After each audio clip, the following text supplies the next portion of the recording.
The real does not respond to what is shallow. You can repeat affirmations every day, chant mantras, declare intentions, choose beautiful words.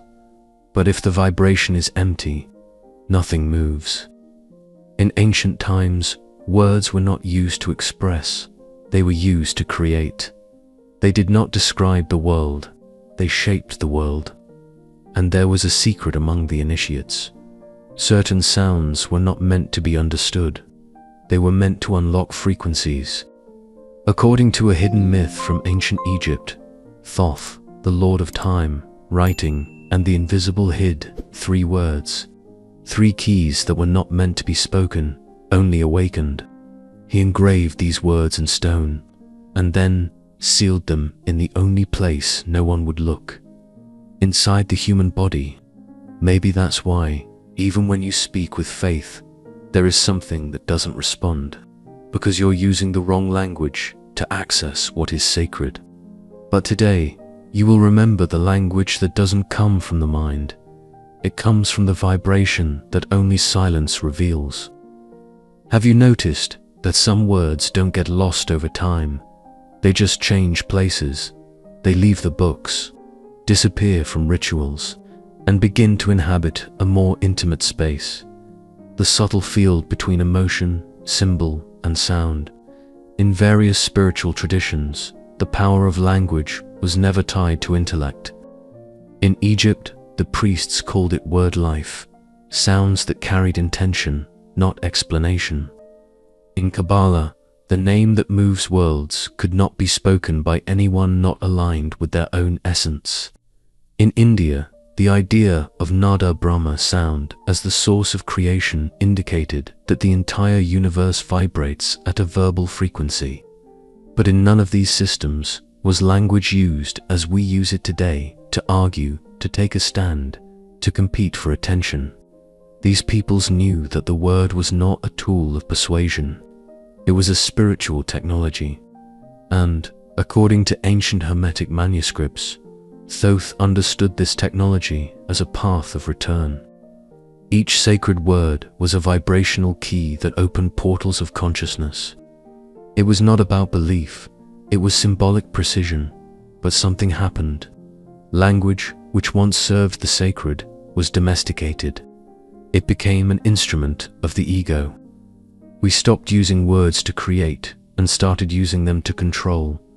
And in that process, we lost the right frequency. The result, a world where there is too much talk and too little listening, where people scream for answers, but have forgotten how to ask with the heart. And maybe you feel it, that something in the way you communicate with life is jammed, that the words you use don't reach what truly matters. But there is a reason for this discomfort. It's not a flaw, it's a calling. And the language that Thoth protected is waiting to be remembered. You feel it every time you try to use words to transform your life, and all you get in return is silence. Phrases that promise but don't touch. Affirmations said 1,000 times that seem to spin into emptiness. Mantras repeated without soul, as if they were someone else's echo.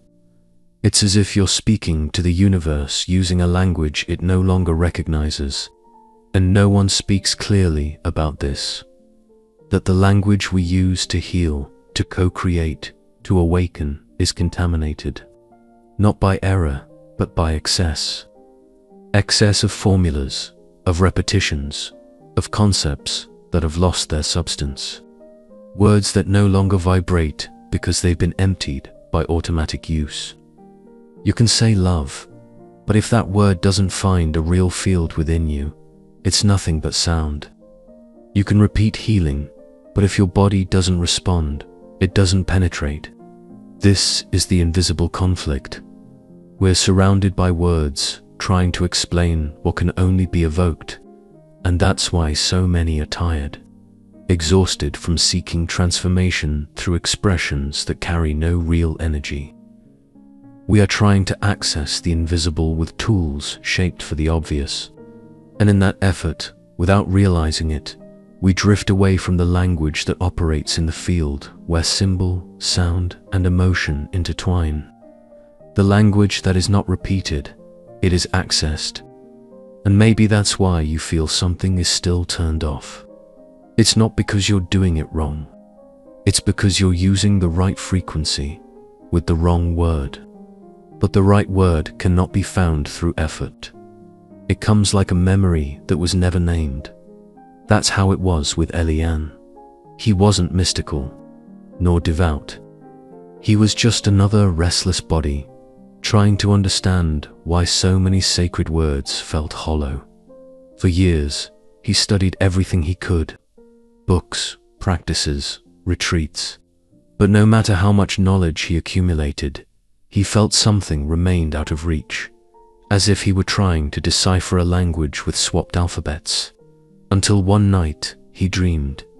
In the dream, there was no image, only sound, a short word, with no apparent meaning, whispered inside him, as if someone or something were trying to call him back. When he woke up, the word was still pulsing, softly, strangely, but alive. He didn't rush to write it down. He didn't search for meanings. He didn't rationalize. He simply listened and let it repeat itself gently throughout the day. At first, nothing. Then, shivers. By the third repetition, a sensation, as if that word were reorganizing everything inside. It wasn't a technique. It wasn't a prayer. It was a code. And as days went by, he realized he no longer needed answers. He began to feel what he once sought to understand. He didn't pray to be heard. He realized he had already been listened to. Reality around him seemed the same, but the center from which he observed it had changed. It was as if he had found a door that had always been there, but could only be opened with an exact vibration. The vibration of the word that had always been his, but that he had never dared to speak. And maybe, without knowing it, you were also carrying a word like that, not to be spoken to the world, but to awaken who you truly are. There is something subtler than the forgotten word. There is an invisible architecture behind it, a knowledge so ancient that it ceased to be spoken, not because it was lost, but because it no longer fit the language we built. In ancient times, the word was treated as a sacred artifact, and anyone who dared to pronounce it unprepared would unbalance their own field. It wasn't superstition, it was vibrational knowledge. Among the ancient Egyptians, there were sounds that were not spoken.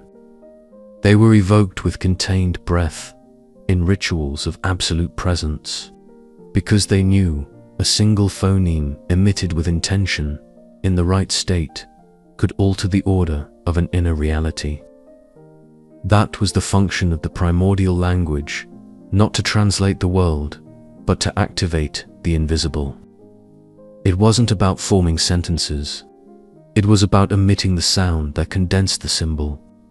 Thoth understood this like no one else.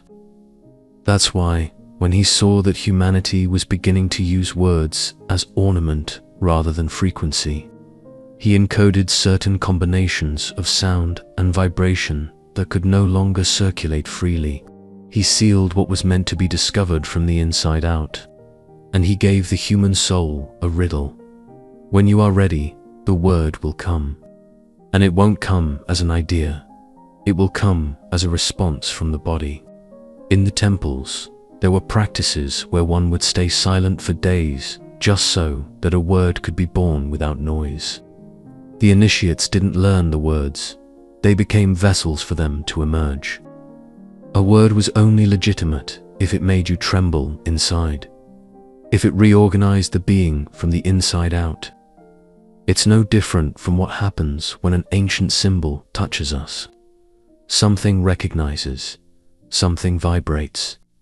But with the word, that recognition is direct. It is a code that activates deep archetypes. Carl Jung said that the collective unconscious responds to primordial patterns, not to superficial logic. These patterns are not reasoned. They are evoked through images, through gestures, or through sounds. The right sound can be the spark that awakens a dormant intelligence within you, a force you didn't know how to name, but that was always there, silent, waiting for a command that didn't come from the mind, but from the vibration. That's why repeating pretty phrases isn't enough. You can say 1,000 times that you're ready to change, but if there is no vibrational coherence, the sound dies before it touches the field where change happens. We are immersed in words that don't generate life. They fill, but don't penetrate. They inform, but don't transform. And the more we get used to using them without soul, the further we drift from those that have the power to rebuild us. In ancestral traditions, there was the concept of the seed word, a word that, when spoken, germinated a new state of consciousness. It wasn't declared as an affirmation, it was invoked as a code. And that code only worked when intention, breath, body, and symbol were aligned. It was a spiritual technology, one that didn't depend on translations, but on presence. Some sounds brought protection, others brought openness. There were those that reorganized entire archetypes. But the secret wasn't in the phonetics, it was in the truth with which that sound was offered to the invisible. And this is where the path becomes personal. There is no dictionary for these words. They are not taught, they are revealed. And only to those who have stopped shouting and learned to listen. All of this points to a truth that many sense, but few dare to accept. The words that matter most in your life were not taught to you. They are not in sacred books, nor in memorized prayers, nor in phrases repeated out of habit. These words exist, but not to be understood. They were made to move. Creation does not respond to what you say. It responds to who you are while saying it. That's why the right sound doesn't arise from reasoning. It emerges from a silence that listens, from a pause that welcomes, from an internal openness so genuine that the word reveals itself like a memory awakening in the body. The language left by Thoth was not a code to be deciphered. It was a set of frequencies that could only be accessed by those ready to stop controlling and allow the word to find its way back to its bearer. When that happens, you don't need to understand.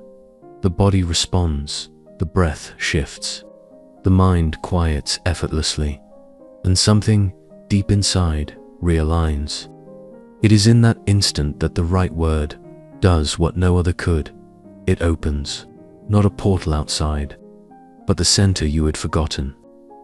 There is a point within you that responds even before understanding.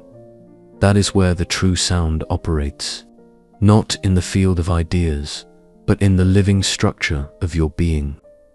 For centuries, this wisdom was kept alive in practices that resisted time, not because they were exact, but because they touched something essential. In the tantric tradition, the bija mantra's primordial sounds were chanted not to mean something, but to generate a specific state.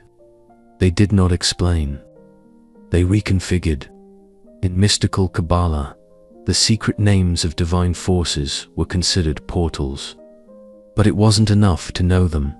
One had to be in tune with the energy behind each letter. The word only opened the path if the speaker was vibrating in total coherence. In Hermetic schools, sound was treated as a technology, and Thoth, its guardian, knew that there were words that could not circulate among ordinary minds. Not because they were dangerous, but because they required a state of presence the few were willing to cultivate. Today, science is beginning to explore this subtle territory. Through cymatics, experiments show that specific sound frequencies can generate visible forms in matter. Geometric patterns emerge, as if sound were reminding matter of what it can be. These patterns are not random. They reveal that there is a silent language behind form, a vibrational architecture in everything. Carl Jung also pointed to this when studying the collective unconscious. Our psyche responds to universal symbols that move through us without asking for permission. They don't need to be understood, only accessed, and many times what awakens them is the right sound at the right moment. This brings us back to what matters. It's not about memorizing words of power, but about creating the internal conditions for them to find you. You no longer need to search for perfect words to change your life. You need to start recognizing the sounds that are born from a place where the mind no longer interferes. True language of power doesn't come from the outside. It reveals itself when there is enough silence for your inner field to speak first. From now on, listen, not to the world, but to how your body reacts to the words you say every day. Notice which phrases make your energy shrink, which expressions disconnect you from what is essential, and, above all, notice which words activate something you cannot name, but feel as truth. Because the language of Thoth is not a mystery to be deciphered, it is a mirror to be inhabited. Every time you abandon automatic repetition and choose to speak only what vibrates with your highest consciousness, you become more than someone who speaks. You become someone who creates. As the philosopher Ludwig Wittgenstein once said, "The limits of my language mean the limits of my world." Maybe now you are ready to go beyond them. And if you made it this far hoping I would reveal a single word of power, know this, it is not at the end of this video, it is at the beginning of a new state within you. You don't need to understand the word that transforms you. You only need the courage to be the space where it can finally be born. If this message awakens something in you, leave a like, subscribe to the channel, and turn on notifications. Write in the comments, "There is a vibration in me that wants to be heard." Share this video with someone who carries a silent quest. Maybe they are also ready to listen. And now, click on the screen to watch another transformative video from the channel. Remember, the most powerful words don't explain, they reveal who is ready to hear.